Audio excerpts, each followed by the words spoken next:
Akhirnya ngomong juga, Anies Baswedan akui pinjam duit 50 miliar rupiah ke Sandiaga Uno, terus enggak dibalikin gegara hal ini. Ternyata Tadi gue berbincang dengan Mas Anies, Mas Dewo, saya dengan Mas Anies terkait dengan rumor yang beredar bahwa ada perjanjian pinjam antara Anies Baswedan dan Sandiaga Uno. Ya. Nah, saat ini perjanjian itu sudah selesai, jadi bukan lunas bahasanya, bukan diikhlaskan, tapi selesai. Iya, kalau Pak Anies ngutang ya bayar aja, kayak gitu. Kalau memang nggak sanggup bayar sekarang, ya silahkan minta waktu untuk diberikan kelonggaran atau bisa mungkin dicicil kayak gitu. Nah itu kan yang lebih sehat. Masyarakat punya hak untuk tahu siapa Pak Anies sesungguhnya. Nah, di sini ada juga informasi-informasi yang bisa menjadi bahan pertimbangan masyarakat, yaitu apakah betul perjanjian itu ada atau tidak. Nah, demi sebuah jabatan gubernur, Anies Baswedan rela sampai harus berhutang sebesar 50 miliar rupiah. Padahal mungkin di antara kita ada yang punya hutang 5 juta rupiah. Itu pun bayarnya kadang-kadang masih susah. Apalagi jika ngutangnya ini sampai 50 miliar rupiah. Nah, kalau sudah begini, kan semakin menunjukkan bahwa memang Anies Baswedan ini tidak bisa bekerja sama sekali. Dia memang ahlinya retorika dan menyusun kata-kata.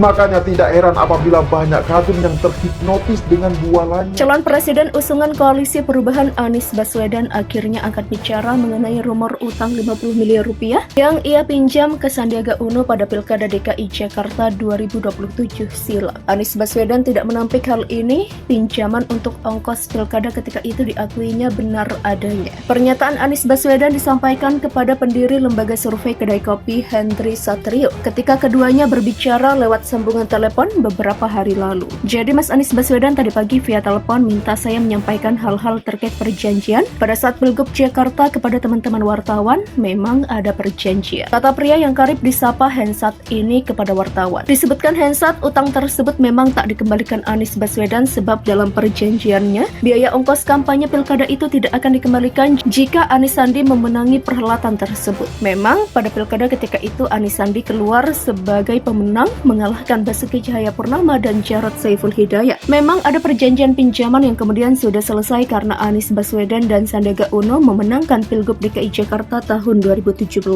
Demikian tuturnya. Hensat menguraikan poin lainnya yang tertuang dalam perjanjian tersebut adalah soal pengembalian pinjaman tersebut. Uang itu akan dikembalikan Anies jika keduanya kalah pada pilkada ketika itu. Maka Anies Baswedan harus mengembalikan pinjaman itu kalau kalah, tapi kalau menang selesai. Jadi artinya tidak perlu dikembalikan pinjaman itu. Demikian Hensat menambahkan. Mantan Gubernur DKI Jakarta Anies Baswedan dituding memiliki utang 50 miliar kepada Sandiaga Uno, ex-wakil Gubernur DKI Jakarta. Isu utang Anies ini disebarkan oleh Wakil Ketua Umum Golkar Erwin Aksa dalam acara podcast Akbar Faisal Uncensored di YouTube. Jadi yang punya logistik kan Sandi, intinya kalau tidak salah itu perjanjian utang piutang barangkali ya. Ya yang pasti yang punya duit memberikan utang kepada yang tidak punya duit. Kira-kira begitu, ungkap Erwin. Lantas berapa harta kekayaan Anies Baswedan? Anies selaku pejabat publik wajib melaporkan harta kekayaannya ke Komisi Pemberantasan Korupsi sebagai bentuk transparansi. Nah, jumlah harta ini ditampung dalam laporan harta kekayaan penyelenggara negara atau LHKPN. Anies sendiri melaporkan jumlah harta kekayaan ke LHKPN pada 31 Maret 2022, yang mana saat itu dirinya masih menjabat sebagai Gubernur DKI Jakarta. Adapun LHKPN Anies Baswedan untuk total harta periode 2021 berjumlah 10 miliar 955.779.684 rupiah, sebagaimana dikutip dari suara.com pada Rabu 8 Februari. Selain itu Anies memiliki tanah dan bangunan senilai 14,7 miliar rupiah. Kemudian ada harta berupa kendaraan dengan nominal 550 juta rupiah. Selanjutnya Anies mempunyai surat berharga senilai 61 juta rupiah serta harta berjenis kas dan setara kas lainnya bernilai 1,2 miliar rupiah. Namun Anies juga memiliki utang utang senilai 7,6 miliar rupiah. Lebih jelasnya berikut jumlah harta kekayaan Anies Baswedan. Tanah dan bangunan senilai 14,7 miliar rupiah. Tanah seluas 91 meter persegi di Jakarta Selatan hasil sendiri 475.293.000 rupiah. Tanah dan bangunan seluas 1.655 meter persegi per 798 meter persegi di Jakarta Selatan. Hasil sendiri 11.521.815.000 rupiah. Tanah seluas 2.175 meter persegi di Sleman Warisan 178.350.000 rupiah. Tanah seluas 483 meter persegi di Sleman Hibah dengan akta 61.824.000 rupiah. Tanah seluas 116 meter persegi di Jakarta Selatan hasil sendiri 936.780.000 rupiah. Tanah seluas 4.284 meter persegi di Ponorogo hasil sendiri 1.541.900.000 rupiah.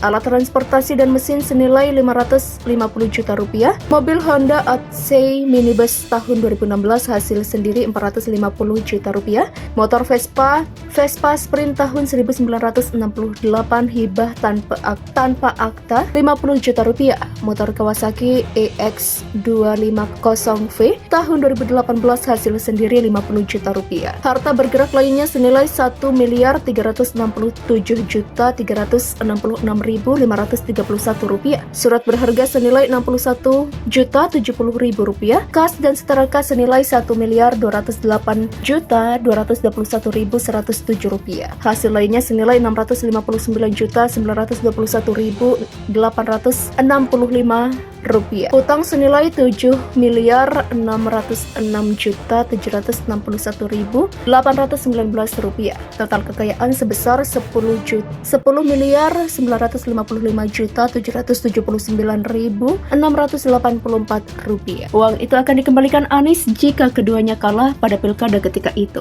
Maka Anies Baswedan harus mengembalikan pinjaman itu kalau kalah, tapi kalau menang selesai. Jadi artinya tidak perlu dikembalikan pinjaman itu, demikian Hensat menambahkan. Mantan Gubernur DKI Jakarta Anies Baswedan dituding memiliki utang 50 miliar kepada Sandiaga Uno, ex-wakil Gubernur DKI Jakarta. Isu utang Anies ini disebarkan oleh Wakil Ketua Umum Golkar Erwin Aksa dalam acara podcast Akbar Faisal Uncensored di YouTube. Jadi yang punya logistik kan Sandi, intinya kalau tidak salah itu perjanjian utang piutang barangkali ya. Ya, yang pasti yang punya duit memberikan utang kepada yang tidak punya duit. Kira-kira begitu, ungkap Erwin. Lantas, berapa harta kekayaan Anies Baswedan? Anies selaku pejabat publik wajib melaporkan harta kekayaannya ke Komisi Pemberantasan Korupsi sebagai bentuk transparansi. Nah, jumlah harta ini ditampung dalam laporan harta kekayaan penyelenggara negara atau LHKPN. Anies sendiri melaporkan jumlah harta kekayaan ke LHKPN pada 31 Maret 2022, yang mana saat itu dirinya masih menjabat sebagai Gubernur DKI Jakarta. Adapun LHKPN Anies Baswedan untuk total harta periode 2021 berjumlah 10.955.779.684 rupiah, sebagaimana dikutip dari suara.com pada Rabu 8 Februari. Selain itu, Anies